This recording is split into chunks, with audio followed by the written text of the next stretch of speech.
ನಮಸ್ತೆ ಫ್ರೆಂಡ್ಸ್, ಇವತ್ತು ನಾನು ಚಿಕನ್ ಕಬಾಬ್ ಮಾಡಿ ತೋರಿಸ್ತಾ ಇದ್ದೇನೆ. ಈಗ ಅದನ್ನು ಹೇಗೆ ಮಾಡೋದಂತ ನೋಡೋಣ ಬನ್ನಿ. ಕಾರ್ನ್ಫ್ಲೋರ್ 2 ಟೇಬಲ್ ಸ್ಪೂನು ಹಾಕ್ತಾ ಇದ್ದೀನಿ. ಹಾಗೆಯೇ 2 ಟೇಬಲ್ ಸ್ಪೂನು ಮೈದಾ ಹಾಕ್ಕೊಳ್ತಾ ಇದ್ದೀನಿ. 1 ರಿಂದ 1.5 ಟೇಬಲ್ ಸ್ಪೂನ್ನಷ್ಟು ಮೆಣಸಿನ ಹುಡಿ, 1/4 ಟೀ ಸ್ಪೂನು ಅರಶಿನ ಹುಡಿ, ಶುಂಠಿ ಬೆಳ್ಳುಳ್ಳಿ ಪೇಸ್ಟ್ 1/2 ಟೇಬಲ್ ಸ್ಪೂನು, 1 ಈರುಳ್ಳಿ, 1 ಕಾಯಿ ಮೆಣಸು, ಶುಂಠಿ ಸಣ್ಣಗೆ ಹೆಚ್ಕೊಂಡು ಹಾಕ್ತಾ ಇದ್ದೀನಿ. ಇದು ಬೇಕಿದ್ದರೆ ಮಾತ್ರ ಹಾಕ್ಕೊಳ್ಬೋದು. ಕರಿಬೇವು ಸಣ್ಣಗೆ ಹೆಚ್ಕೊಂಡು ಹಾಕ್ಕೊಂಡಿದ್ದೀನಿ. ಕೊತ್ತಂಬರಿ ಸೊಪ್ಪು, ಜೀರಿಗೆ 1/2 ಟೀ ಸ್ಪೂನ್ ಹಾಕ್ಕೊಂಡಿದ್ದೀನಿ. ಉಪ್ಪು ರುಚಿಗೆ ಬೇಕಾದಷ್ಟು. 1 ಮೊಟ್ಟೆ ಹಾಕ್ಕೊಳ್ತಾ ಇದ್ದೀನಿ. ಸ್ವಲ್ಪ ಕಲ್ಲರ್ ಹಾಕ್ಕೊಳ್ತಾ ಇದ್ದೀನಿ. ಕಲ್ಲರ್ ನಿಮಗೆ ಬೇಕಿದ್ದರೆ ಮಾತ್ರ ಹಾಕ್ಕೊಳ್ಳಿ. ಈಗ ಇದನ್ನು ಚೆನ್ನಾಗಿ ಮಿಕ್ಸ್ ಮಾಡಿಕೊಳ್ಬೇಕು.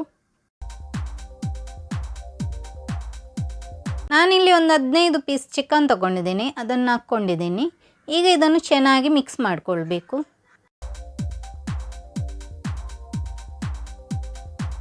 ಮಿಕ್ಸ್ ಮಾಡಿದ ನಂತರ ಅರ್ಧ ಗಂಟೆ ಹೊತ್ತು ಇದನ್ನು ಮ್ಯಾರಿನೇಟ್ಗೆ ಬಿಡಬೇಕು.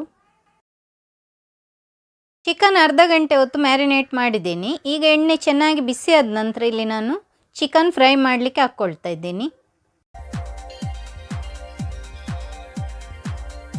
ಚಿಕನ್ ಒಂದು ಸೈಡ್ ಫ್ರೈ ಆಗಿದೆ. ಈಗ ಅದನ್ನು ತಿರುಗಿಸಿ ಹಾಕ್ಕೊಳ್ತಾ ಇದ್ದೀನಿ.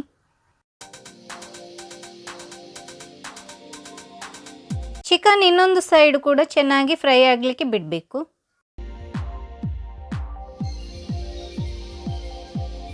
ಈಗ ನೋಡಿ ಚಿಕನ್ ಫ್ರೈ ಆಗಿದೆ. ತೆಗೆದು ಪ್ಲೇಟಿಗೆ ಹಾಕ್ಕೊಳ್ತಾ ಇದ್ದೀನಿ. ಉಳಿದ ಚಿಕನನ್ನು ಕೂಡ ಹೀಗೇ ಫ್ರೈ ಮಾಡಿಕೊಂಡ್ರೆ ಆಯಿತು.